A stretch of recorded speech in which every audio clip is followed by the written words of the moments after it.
김동철 박사TV.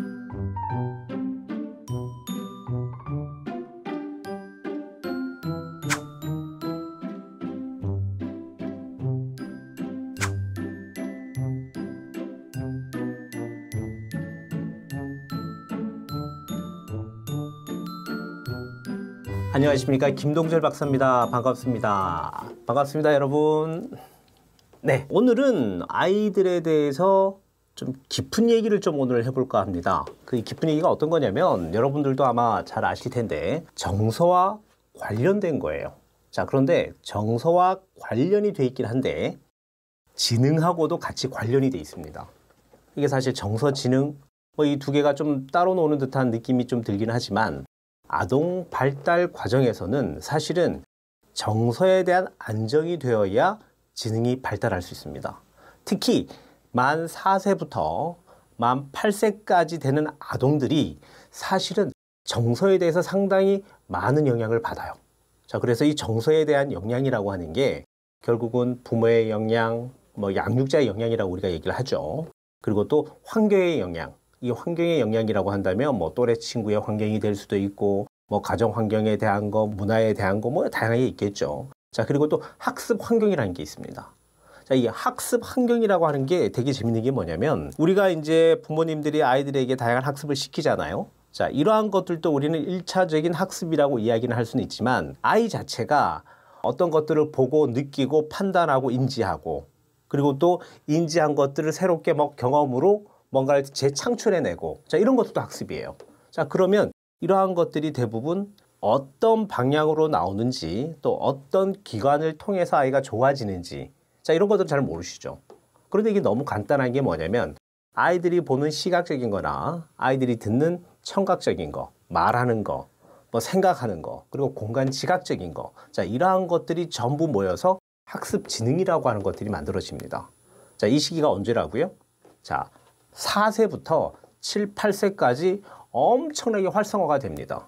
자, 그래서 지능이, 우리가 이제 보통 전문가들이 이야기를 할 때 지능의 80%가 이 시기 4세부터 7, 8세까지 80% 이상이 완성이 된다라고 얘기하는 것들을 들어보면 상당히 중요한 의미도 있고 가치도 있다라고 보시면 될 것 같아요. 자, 오늘은 이러한 얘기들을 좀 제가 얘기를 드릴 거예요. 자, 그리고 또 이제 이러한 얘기를 또 드리는 또 여러 가지 의미 중에 또 하나가 뭐냐면, 이번 달이 그 가정의 달이잖아요. 가정의 달이기 때문에 아이들하고 어떠한 놀이도 많이 하실 수도 있고, 그리고 또 아이들과 또 재미난 어떤 행위들을 통해서 아이들을 또 엄마들이 또 행복하게 해줄 수도 있고, 또 아이들로 인해서 또 부모님이 또 행복한 일도 많이 생기실 거라고 생각을 합니다. 자, 그런데 여기서 중요한 정서에 대해서, 만약에 아이가 정서적이지 못하거나 심리적으로 좀 위축을 받거나 우울도가 높다라고 한다면, 사실 아이가 커가는 과정에 정서적인 문제가 발생이 될 수가 있기 때문에, 사실 5월달 제가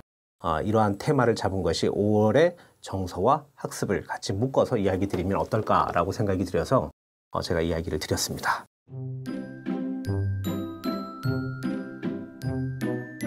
자, 그러면 여러분들한테 제가 질문을 하나 해드리고 싶습니다. 여러분들 정서, 지능 다 잘 알고 계시죠? 사실 정서라고 얘기를 한다면, 사실 우리가 막연하게 생각을 한다면 아이들의 마음 건강, 그리고 또 이 아이가 어떤 상황에서 어떤 행동을 하고 어떤 마음으로 기분이 좋고 나쁘고, 그리고 또 이러한 것들을 빨리 해결할 수 있는지 없는지, 이러한 것들도 다들 정서에 좀 많이 포함이 돼 있을 거라고 생각을 합니다. 자, 그런데 정서를 이야기하기 전에 우리가 어머니들이 양육자들이 좀 많이 알아야 되는 것들 중에 하나가 공간 지각 지능이라고 하는 것들을 좀 아실 필요가 있습니다. 자, 왜냐? 이 공간 지각 지능은 제가 이제 서두에도 이야기를 드렸던 것처럼 아이들이 보는 거, 그리고 듣는 거, 말하는 거, 자, 이러한 다양한 감각 기능을 통해서 이 아이들은 판단하고 사고하고 학습하는 그런 일들을 계속 만들어 나가거든요. 자, 이 정서도 여기에 포함이 되어 있습니다. 아이 자체가 많이 보지 못하고, 다양하게 보지 못하고, 들으려고 하지 않고 닫아버리고, 그리고 말을 많이 하거나 아니면 너무 말을 많이 안 해서 소통에 대한 문제가 생기면 결국 정서적인 문제가 발생하기 때문에, 사실은 공간 지각 지능이 사실은 정서와 상당히 같이 이렇게 묶여져 있는 하나의 세트다라고 이제 이렇게 보실 필요가 있으신 거죠.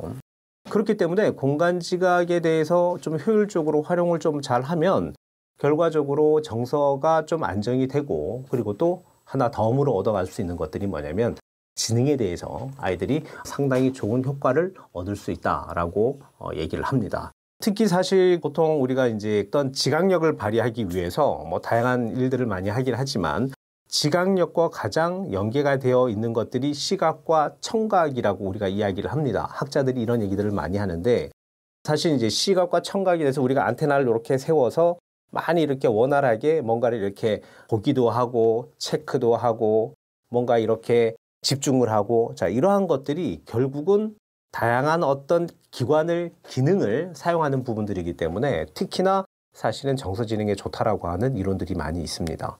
자, 그래서 이러한 이론들은 결국은 오래된 어떤 이제 이론을 근거로 하는데, 여러분들 심리학자 하워드 가드너라고 들어보셨죠? 자, 이 사람의 이론입니다. 이분의 이론인데, 이분 같은 경우는 뭐 다중지능에 대해서도 뭐 이야기를 많이 하셨었고, 어머니들 뭐 많이들 아실 텐데, 자, 이러한 부분에 이론적인 배경과 아이들의 심리 정서에 대한 것들을 같이 연계시켜서 사실은 결과적으로 상당히 좋은 역할들을 하고 있다라고 이제 보시면 될 것 같습니다.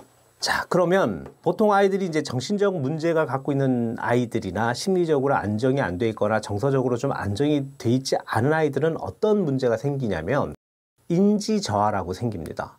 자, 어떤 것들을 보고 아이들이 인지 능력들이 좀 떨어지고 학습 능력이 좀 많이 좀 떨어져서 학습에 대한 저하 현상이 일어난다라고 우리가 이야기를 많이 하거든요. 자, 이러한 부분들이 있기 때문에 사실은 우리 영유아들 상당히 좀 엄마들이 이러한 부분들을 좀 이론적으로 알고 계셔야 되고, 어릴 때 정서나 학습에 대해서 많이 좀 도움을 받으려고 한다면 다양한 감각 지능들을 좀 활성화시켜라. 자, 이렇게 된다면 좀 많이 좋아지지 않을까, 이렇게 한번 생각을 해봅니다.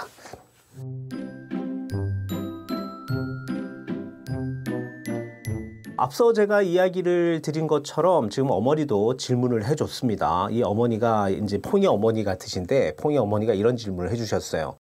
다양한 감각 지능에 대한 이론이 우리 아이 뭐 정서와 지능에 큰 역할을 주는 것 같은데, 그럼 이 큰 역할을 주는 거에 대해서 어떤 활동을 하면 좋을까요? 라고 하는 그런 질문이신 것 같아요. 자, 거기에 대해서 제가 이야기를 좀 간단하게 해드리자면 이런 게 있습니다. 보통 이제 부모의 역할, 그리고 예를 든다면 교육 환경의 역할, 다양한 역할이 있습니다. 자, 이 역할에서 사실은 우리가 공간 지각, 그리고 다방면으로 다감각을 좀 많이 훈련시켜주면 인지라든지 학습에 도움이 된다라고 제가 이야기를 드렸는데, 자, 이러한 것들이 금방 뭐 예를 들어서 아이들에게 이런 놀이를 하세요, 이런 훈련을 시켜주세요, 이런다고 바로 좋아지는 것들은 아니에요. 자, 그러면 바로 좋아지지 않는다면 그러면 어떻게 하면 아이들이 조금씩 안정을 되찾고 좋아질까?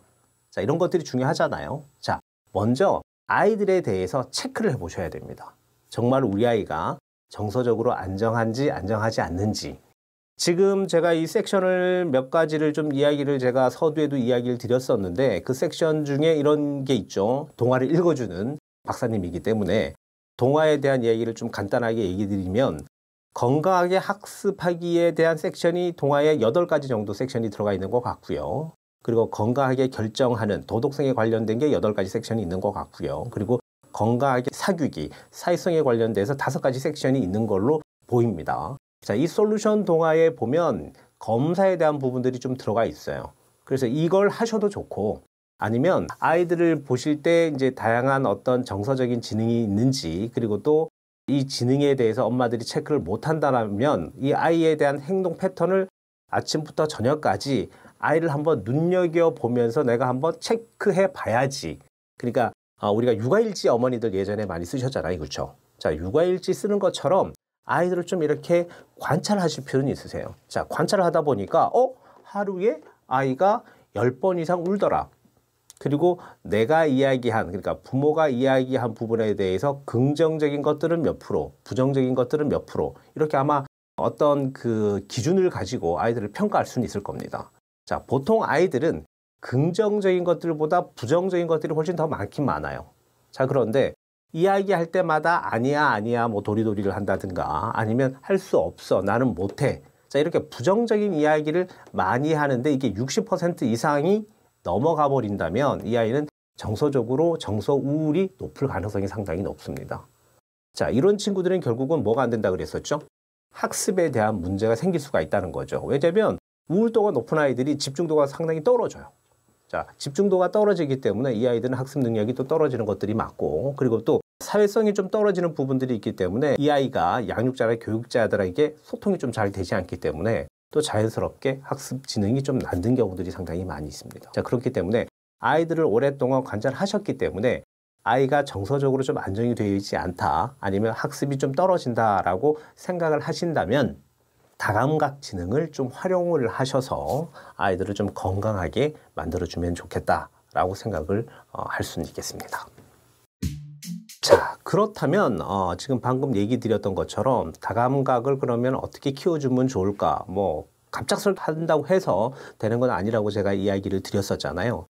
일단은 아이들 같은 경우에는 뭐 어른들보다 어른들도 사실 아이들 같이 청각에 대한 파동을 아주 넓게 가지고 있는 아이들도 있고 어른들도 많이 있습니다만은, 결과적으로 많은 소리를 좀 듣게 한다면 실제로 정서지능이 좀 안정된다라고 하는 이론들이 되게 많이 있습니다. 자, 그러면 다양한 음악을 좀 많이 틀어주면 좋겠죠. 여러분들도 마찬가지입니다. 여러분들이 우울할 때 음악 좀 들으시면 어떠신 것 같아요? 기분이 좀 좋으시죠, 그렇죠? 뭐 어머니들 예를 든다면 남편과의 갈등, 예를 들어 부부싸움이라든지 아니면 아이와의 갈등 때문에 내가 화가 나. 그럼 우리는 어떻게 해요? 음악을 듣거나 이렇게 바깥에 나가서 막 이렇게 산책을 하거나 좀 환경을 바꿔주는 것들이 있잖아요, 그렇죠? 자, 이렇게 환경을 바꿔준다라고 하는 이야기가 다감각적으로 뭔가를 실행에 옮기는 거기 때문에 상당히 많이 좀 도움이 된다라고 얘기를 합니다. 그래, 그 중에 하나가 청각에 대한 얘기인데, 아이들에게 다양한 음악 소리, 다양한 소리를 좀 많이 들려주신다면 아이에 대한 환경이 조금 안 좋다 하더라도 음악을 들으면서 이 아이는 힐링이 될 수도 있고, 그리고 다양한 소리에 대해서 이 아이가 느끼는 청각적인 어떤 파동에 대해서 다양한 확장이 만들어질 수가 있는 부분들이기 때문에 실제로 뇌에 중요한 역할을 한다. 그렇기 때문에 다양한 소리를 좀 많이 좀 들려줘라. 자, 그럼 이 소리가 음악 소리만 있는 걸까요? 그렇지는 않죠. 자연의 소리도 있습니다. 새 소리, 물소리, 이런 것들도 다 소리로 인지가 되는 거기 때문에 아이들에게는 음악 소리, 자연의 소리 상당히 좋은 거고요. 그리고 또 하나는 엄마의 말소리도 상당히 좋습니다. 우리가 잘 생각해 보면 아이들이랑 대화하는 것들은 사실 소리라고 생각하지 않고 대화 소통으로만 생각을 많이 하시는데, 사실 소리라고 우리가 생각할 때는 어머니가 동화책을 읽어주는, 자, 아이들은 이 동화책 읽어주는 소리에 엄마의 부드러운 목소리가 이 아이들에게는 상당히 심리적으로 안정을 주기도 합니다. 자, 그래서 우리 과거에 보면 또 TV나 영화에 보면 그런 거 많이 나오잖아요. 지금 실제 어머니가 그러실 수도 있지만 아이가 잠자기 전에 엄마가 동화책을 읽어주죠. 자, 동화책을 읽어주면서 아이는 소통에 대한 것들보다는 엄마의 소리, 그리고 이야기에 대한 여러 가지의 생각들이 만들어지면서 이 아이는 평온한 어떤 정서적인 긍정으로 이제 갈 가능성들이 상당히 높죠. 그래서 소리가 상당히 중요하다. 자, 보는 것도 마찬가지죠. 보는 것도 계속 갇혀있는 공간에서만 아이가 있다면 보는 것들이 한계가 있겠죠. 자, 근데 자연으로 나가다 보면 시각적인 것들이 확장이 되고, 그리고 또 자연에 대한 것들은 계속 반복적으로 바뀌잖아요. 그렇죠? 고정화되어 있는 것들이 아니기 때문에 다양하게 많이 보게 된다라고 한다면 결과적으로는 정서지능이 많이 좋아질 수는 있다. 자, 그리고 정서지능이 좋아진다라고 하는 거는 아까 지능학적으로 되게 좋아진다라고 얘기할 수 있다고 얘기했잖아요. 그렇죠? 자, 그러면 학습도 좋아질 수 있다. 자, 이렇게 보실 수가 있는 것 같습니다. 자, 제가 청각과 시각적인 한 두 가지 정도만 얘기해 드렸는데, 또 많은 다양한 감각에 대한 것들은 제가 또 이제 천천히 앞으로도 차근차근 이야기 많이 해 드릴 테니까 오늘은 이 두 가지 정도 이야기만 제가 드리는 걸로 하고요. 사실 긍정적인 경험들은 많이 하면 많이 할수록 아이들의 정서지능이라든지 학습지능은 무조건 좋아집니다. 아이들이 무조건 안 돼, 싫어. 자, 이건 아이들이기 때문에 그럴 수 있어 라고만 생각하지 마시고 그런 것들을 잘 판단해 보시면, 우리 아이가 하루 동안 60, 70% 이상의 부정적인 말들을 많이 하고 정서적으로 좀 불안한 것 같아 라고 한다면, 이러한 것들이 병이나 질환은 절대로 아니고요. 발달 과정이 충분히 일어날 수 있는 일이니까 예방 차원에서 많이 듣게 해주시고, 그리고 또 많은 소리를 또 이렇게 경험할 수 있도록 다양한 소리를 좀 만들어 주시고, 그리고 보는 것들을 좀 많이 보여주신다라고 한다면 아마 정서도 안정이 되고, 그리고 또 학습에 대한 것도 상당히 아마 도움이 되지 않을까 생각이 됩니다. 자, 오늘 이야기는 잘 들으셨나요? 이렇게 이제 그 정서지능 발달에 대해서 제가 많이 오늘 이야기를 했는데, 사실은 이러한 과정들이 아이들에게 꼭 필요한 과정이다 라고 저는 이야기 드리고 싶습니다. 뭐 사실 안 해도 그만일 수가 있다라고 생각을 하지만, 사실은 한 번 정도 생각을 해보시면 우리가 꼭 이것만큼은 좀 지켜주자, 그리고 또 이러한 이론을 바탕으로 우리가 좀 도움을 준다면 우리 아이들은 나도 모르는 사이에 상당히 건강한 아이로 한 단계 한 단계 발전이 될 수 있을 것이다 라고 생각을 합니다. 자, 행복한 하루 되시고요. 다음 시간에 뵙도록 하겠습니다. 안녕.